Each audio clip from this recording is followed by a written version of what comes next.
আজকে সকাল সকাল বসে পড়লাম একটা বাঁধাকপি নিয়ে।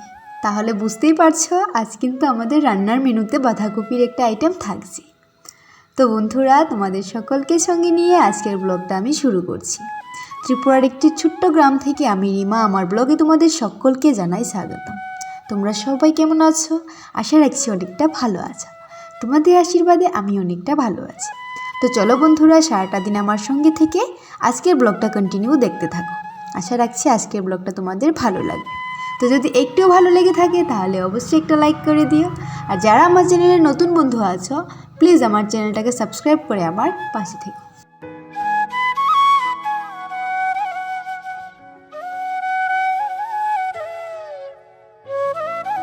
প্রথমে ভাবলাম বাঁধাকপিটা ঘরেই ধুয়ে দেব, তো তারপর হঠাৎ মনে পড়লো যে না, বাঁধাকপি অন্য সবজিদের মতো না, ওর গায়ে অনেকটা বালি লেগে থাকে।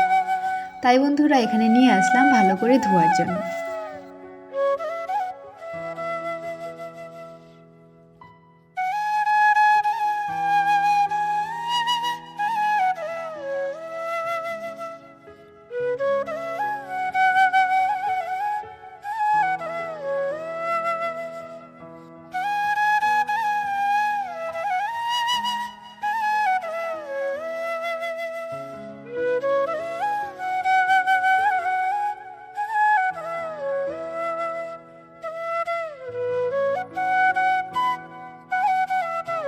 এখন প্রায় 9:30-10টার কাছাকাছি, আর এখনই রান্নাটা বসাবো। মা বাইরে উনুনে আগুনটা ধরিয়ে দিয়েছে আর আমি রান্নাটা করে নেব, কারণ আমি আগের ব্লগেও বলেছি মা কাকাকে হেল্প করে।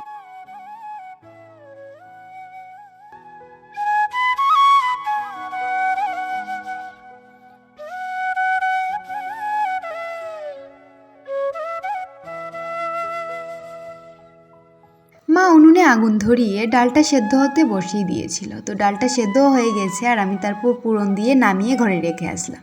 তো বন্ধুরা, আজকেও ডাল হয়েছে আর গতকালকেও ডালই হয়েছিল। তো আজকে ডাল হওয়ার কারণটা হয়েছে ঠাম্মা এসেছে বাড়িতে। তো ঠাম্মা ডাল খেতে খুবই ভালোবাসে, তাই ঠাম্মার জন্যই আজ বিশেষ করে ডালটা করা। তো এখানে দেখো আমি প্রথমে আলুগুলিকে ভেজে নিয়েছি। আর এখন আলু জানো তো বন্ধুরা, সেদ্ধ হতে চায় না। আর আমাদের এগুলি পুরানো আলু, নতুন আলু এখনও আনা হয়নি। তো আলুগুলিকে প্রথমে ভেজে ওই তেলেই আমি একটা তেজপাতা আর শুকনো লঙ্কা দিয়ে তারপর পাঁচফোড়ন পোড়নে দিয়ে এখানে বাঁধাকপিগুলি দিয়ে দিচ্ছি। আর বাঁধাকপিগুলির মধ্যে অবশ্যই কাঁচা লঙ্কা ছিঁড়ে দিয়েছি।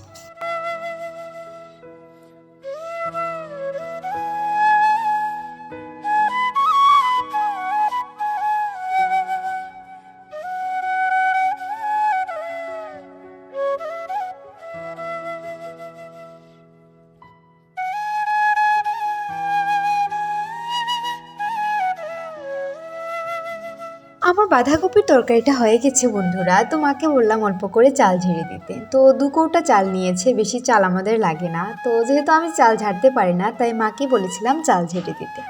তো সব কাজ তো আর সবার দ্বারা হয় না বন্ধুরা, আর পারি না বললে ভুল, হয়তো পারবো। আর আমার আগ্রহ নেই সেটাতে শেখার জন্য, আর কি শিখছি না, ইচ্ছে করেই শিখছি না, নাকি কী জন্য শিখছি না আমি জানি না। তো চেষ্টা করব শিখে নেওয়ার, কারণ আমি যে কাজটা একবার দেখি আমি ভাবি কেন পারবো না, আমাকে পারতেই হবে। আমি একটু অন্যরকম বন্ধুরা। আর আজকে দেখো রান্নাটা করছি একদম মানে পায়ের উপর বসে। পিঁড়ি নিয়ে যে ভালো করে একটু রান্নাটা করব তারও সময় নেই বন্ধুরা। এদিকে আমার মোনাগুলিও খুব ডাকাডাকি করে আর লোকেদের বাড়িতে চলে যায়, তাই ওদেরকে দেখা, রান্না প্লাস ঘর গোছানো, এদিকে কাজও শুরু হয়ে গেছে। সমস্ত দিক দিয়ে মিলিয়ে বন্ধুরা আমি একদমই পেরে উঠছি না, তাই মানে পিঁড়ি নিয়ে যে বসে রান্নাটা করব তারও সময় পাচ্ছিলাম না। যারা আমার প্রতিদিনের ব্লগ দেখো তারা নিশ্চয়ই জানো আমি রোজ মঙ্গলবারে আমাদের কিচেনটা পরিষ্কার করি। তো কালকে আর করে উঠতে পারিনি, কারণ কালকে থেকে ঘরে কাজ শুরু হয়েছিল। তো সমস্ত দিক সামলে আমি আর রান্নাঘরটা পরিষ্কার করতে পারিনি। তাই আজ বুধবার আর বড় ঘরটা মানে আমাদের মেন ঘরটা যেহেতু আর মোছামুছি হবে না আজকে, কারণ সব কিছুই একদম নোংরা হয়ে আছে, তো মুছেও কোনো লাভ হবে না, তাই ভেবে রান্নাঘরটাই পরিষ্কার করে নিচ্ছি। তো এই দেখো বন্ধুরা, ঘরের কাজ এইটুকু এগিয়েছে, তোমাদের সঙ্গে শেয়ার করে দিলাম। আর ঘরটার যা একটা অবস্থা বন্ধুরা, দেখো এইদিকে মানে দেয়ালের এই সাইডে আমাদের বিছানার সঙ্গেই একদম আলনাটা রাখা হয়েছে। তো এই দেখো এখানে মাচা বলে, তো মাচাটাও রয়ে গেছে, কারণ কালকেও আবার কাজ হবে। তো এখানে দরজা টরজা সমস্ত কিছুই লাগানো হবে, তো সমস্ত কাজই রয়ে গেছে। আর এখানে দেখো ঘরটার কি অবস্থা, একদমই ভালো লাগে না বন্ধুরা এভাবে থাকতে। শুভ সন্ধ্যা বন্ধুরা, সন্ধ্যা বলবো না রাত্রি বলবো বুঝে উঠতে পারছি না। এখন বাজে প্রায় 8টার মতো, আর আমি দেখো চুল টুল বেঁধে নিয়েছি রাতের জন্য। তো মাথাটাও ঘুরছে অল্প অল্প, জানি না কেন। তো চলো এখন যাব রান্নাঘরে, দেখি মা কি করছে রান্নাঘরে।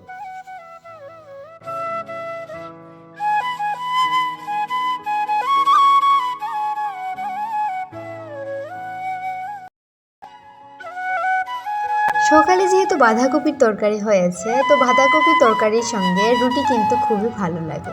তাই মাকে বলেছিলাম যে আমি আজ রাতে রুটিই খাবো, কারণ তোমরা তো জানোই আমি কত স্বাস্থ্যবতী। তো তাই বন্ধুরা, মা এখানে আমাকে রুটিগুলি বেলে দিচ্ছে আর আমি রুটিগুলি সেঁকে নেব।